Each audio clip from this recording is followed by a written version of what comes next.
Hi YT family, welcome to my channel Kaushalya Tammisetti. ఈరోజు నేను chicken pakodi తయారు చేస్తున్నా. ఇది హాఫ్ కేజీ చికెన్ తీసుకున్నాను. నీట్గా 3-4 టైమ్స్ వాష్ చేసి సాల్ట్, పసుపు యాడ్ చేసి క్లీన్ చేసుకోవాలి. 1 table spoon salt, 2 table spoon కారం, అలాగే 1/2 టేబుల్ స్పూన్ పసుపు అండ్ ధనియాలు, జీలకర్ర పొడి 1/2 టేబుల్ స్పూన్ వేసుకోవాలి. మిరియాల పొడి 1/2 టేబుల్ స్పూన్, గరం మసాలా కూడా యాడ్ చేసుకోవాలి. అల్లం వెల్లుల్లి పేస్ట్ యాడ్ చేసుకోవాలి.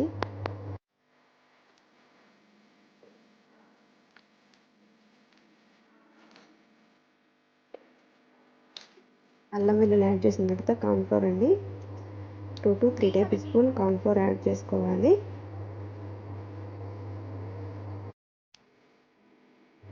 యాడ్ చేసిన తర్వాత శనగపిండి 2 టేబుల్ స్పూన్ యాడ్ చేసుకోవాలి. శనగపిండి యాడ్ చేసిన తర్వాత ఇందులోకి కరివేపాకు, కొత్తిమీర, పచ్చిమిర్చి ఉంటే వేసుకోవచ్చు, బట్ నేను వేయలేదు. కరివేపాకు, కొత్తిమీర యాడ్ చేసిన తర్వాత అన్నీ బాగా కలుపుకోవాలి. బాగా మిక్స్ చేసిన తర్వాత దాన్ని ఒక 1/2 అవర్ ఫ్రిడ్జ్లో స్టోర్ చేయాలండి.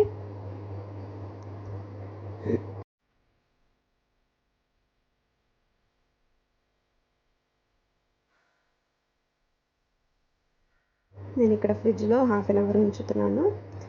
1/2 అవర్ తర్వాత బయటికి తీసి ఒకసారి మళ్ళీ మిక్స్ చేసుకోవాలి. పొయ్యి మీద బాండీ పెట్టి ఆయిల్ వేసుకొని మీడియం ఫ్లేమ్లో ఈ చికెన్ అనేది వేసుకొని ఫ్రై చేసుకోవాలి. మీడియం ఫ్లేమ్లో వేసుకోవడం ద్వారా లోన చికెన్ అనేది బాగా ఉడుకుతుంది. ఫైనల్గా చికెన్ పకోడీ రెడీ అయింది. తీసుకెళ్ళా తెస్తున్నా కన్నయ్య, ఫాస్ట్గా రా.